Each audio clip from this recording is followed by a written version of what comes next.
अब हम reverse bias को देखते हैं। देखिए नाम से स्पष्ट है, रिवर्स बायस यानी फॉरवर्ड बायस का उल्टा। रिवर्स बायस का मतलब हुआ कि ये जो यहाँ पे डिप्लीशन रीजन या स्पेस चार्ज रीजन में ये जो इंटरनल फील्ड डेवलप हुआ है, इसी फील्ड के ही डायरेक्शन में हम बाहर से एक्सटर्नल फील्ड लगाएंगे।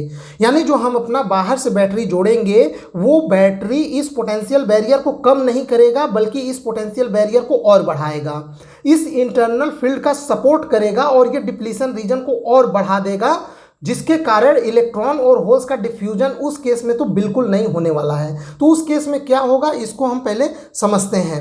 देखिए यहाँ पे रिवर्स बायस में हम यहाँ पे ये पी साइड में नेगेटिव इमोबाइल एक्सेप्टर आयंस हैं, तो हम इसी को सपोर्ट करने के लिए पी को हम लोग जोड़ देंगे नेगेटिव से और यहाँ पे एन साइड में हम इसको जोड़ देंगे पॉजिटिव से। ऐसे में क्या होगा कि हमारा ये पोटेंशियल बैरियर और बढ़ जाएगा और डिफ्यूजन तो बिल्कुल नहीं होगा। लेकिन वहाँ पे जो करंट मिलता है अब वो मेजॉरिटी चार्ज कैरियर्स के कारण नहीं मिलता है, क्योंकि रिवर्स बायस में वैसे भी अब इलेक्ट्रॉन्स तो बिल्कुल ही पी साइड में नहीं जा पाएंगे और न ही पी के होल्स एन साइड में जा पाएंगे। क्यों? क्योंकि ये इंटरनल फील्ड और मजबूत हो गया, ये पोटेंशियल बैरियर और मजबूत हो गया।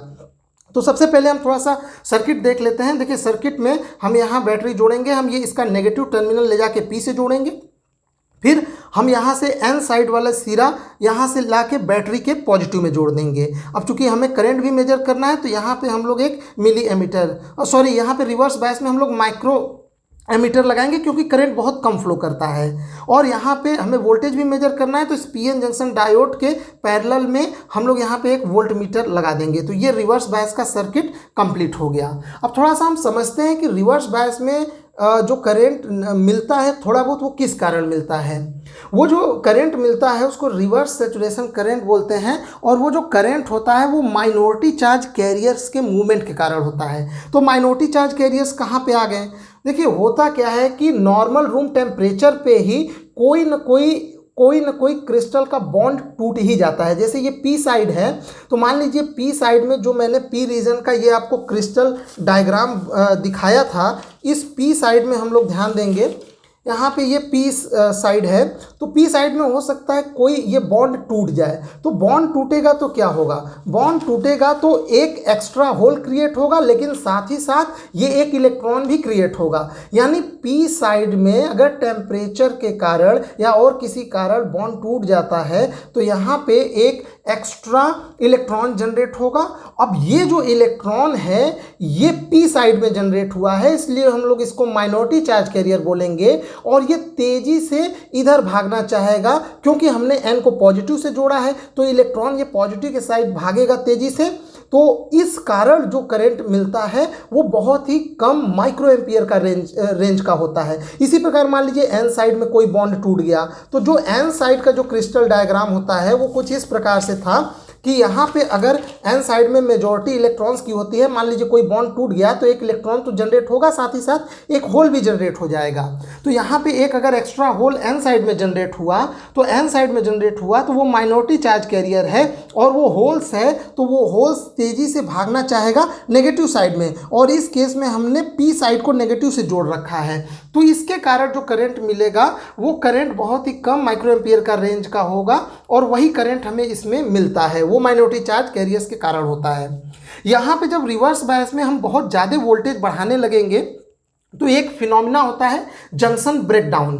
जंक्शन ब्रेकडाउन को मैं काफ़ी डिटेल में जेनर डायोड वाले एक्सपेरिमेंट में समझाऊंगा, पर यहाँ पे भी थोड़ा सा समझा देता हूँ। देखिए जब वोल्टेज बहुत ज़्यादा बढ़ाते हैं तो ये पोटेंशियल बैरियर बढ़ता जाता है, इसके कारण जंक्शन रीजन में कुछ बॉन्ड्स टूट जाते हैं। अब ये ब्रेकडाउन जंक्शन ब्रेकडाउन भी दो प्रकार का होता है, एक एवलांच ब्रेकडाउन और एक जेनर ब्रेकडाउन। तो यहाँ पे पहले बस सीधे तौर पे आप समझिए कि मान लीजिए कुछ इलेक्ट्रॉन होल्स जनरेट हो जाएंगे जंक्शन में। अब यहाँ पे अगर इलेक्ट्रॉन जनरेट हुआ तो वो इलेक्ट्रॉन तेजी से किधर भागना चाहेगा? पॉजिटिव टर्मिनल की ओर, यानी एन साइड में। और जब ये तेजी से भागेगा तो वो रास्ते में और एटम से टकराएगा और कुछ और बॉन्ड्स को तोड़ देगा, तो हो सकता है एन साइड में और होल्स जनरेट हो जाएं। अब ये होल्स तेजी से भागना चाहेंगे नेगेटिव टर्मिनल की ओर, यानी इस साइड में। तो होल्स जब उधर भागेंगे तो वो रास्ते में फिर किसी एटम से टकरा के और बॉन्ड तोड़ देंगे। तो इस प्रकार से और ज़्यादा माइनॉरिटी चार्ज कैरियर्स जनरेट होते रहेंगे, और ये जब बहुत ज़्यादा ये होने लगेगा तो उसी फिनोमेना को हम लोग जंक्शन ब्रेकडाउन कहते हैं। डिटेल में मैं इसको नेक्स्ट वीडियो में, जेनर वाले वीडियो में कवर कर दूंगा। फिलहाल हम यहाँ पे रिवर्स बायस वाला ये जो कॉन्सेप्ट है इसको वेरीफाई करते हैं।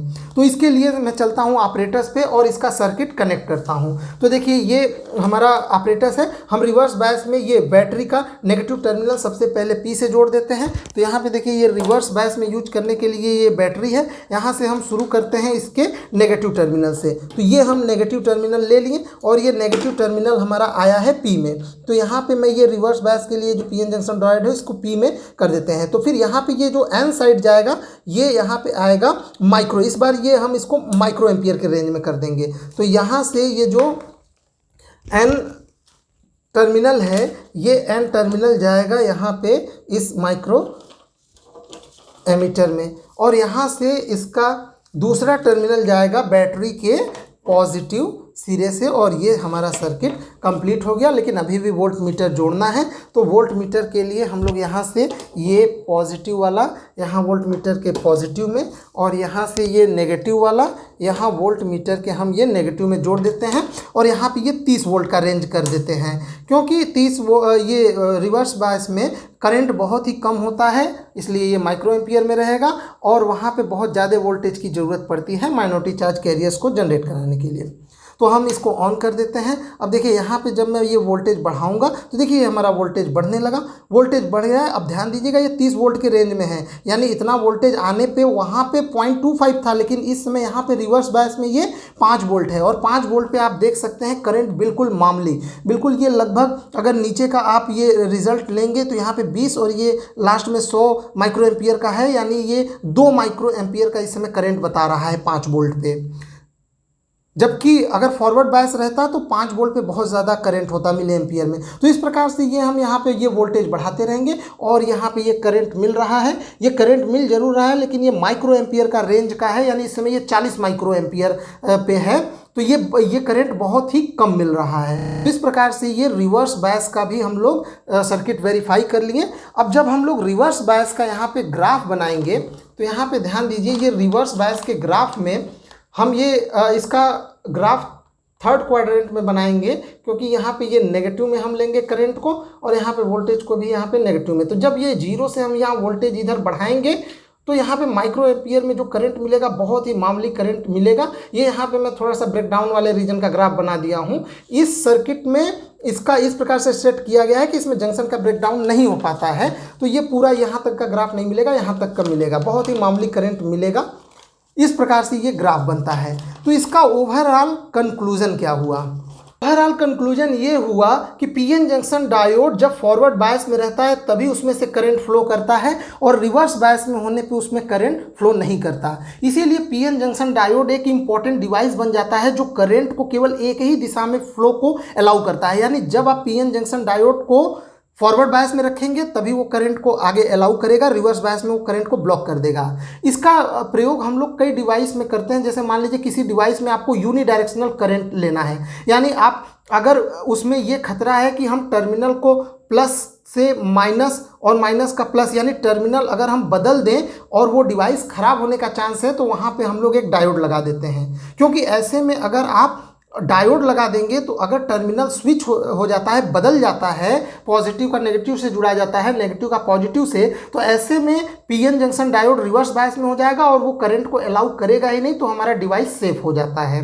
इसके अलावा पीएन जंक्शन डायोड का ये जो नॉन लीनियर कैरेक्टरिस्टिक्स होता है, इसका एक बहुत अच्छा प्रयोग किया जाता है रेक्टिफायर में। रेक्टिफायर क्या होता है? एसी सिग्नल को डीसी सिग्नल में बदलने के लिए यूज किया जाता है। जो एसी सिग्नल होता है उसका करंट कुछ इस प्रकार से होता है ये साइकिल में। तो ये देखिए ये पॉजिटिव हाफ साइकिल होगा, ये नेगेटिव। तो रेक्टिफायर क्या करता है, जब तक ये एसी का करंट पॉजिटिव हाफ साइकिल में होगा तब तक तो पीएन जंक्शन फॉरवर्ड बायस में होगा, यानी करंट को फ्लो करेगा। लेकिन जब ये नीचे वाले साइकिल के लिए आएगा एसी करंट के, तो वो रिवर्स बायस में हो जाएगा और ये फ्लो नहीं करने देगा, तो ये ऑटोमेटिक कट हो जाएगा। तो एक तरह से देखा जाए तो एसी का केवल ऊपर वाला जो पॉजिटिव हाफ साइकिल है उसको पास करने देगा और नीचे का कट कर देगा। इसको रेक्टिफिकेशन कहते हैं। इस रेक्टिफिकेशन की प्रक्रिया से ये जो नेगेटिव नीचे का साइकिल है ये गायब हो जाएगा, केवल ऊपर का बचेगा और इसमें कुछ फिल्टर सर्किट्स वगैरह लगा के हम इसको ये परफेक्ट डीसी करंट बना लेते हैं। यानी एसी से डीसी में बदलने के लिए as a rectification, as a rectifier PN junction diode का प्रयोग किया जाता है।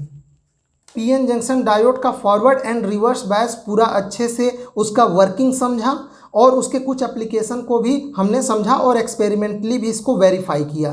वीडियो देखने के लिए आपका बहुत बहुत धन्यवाद।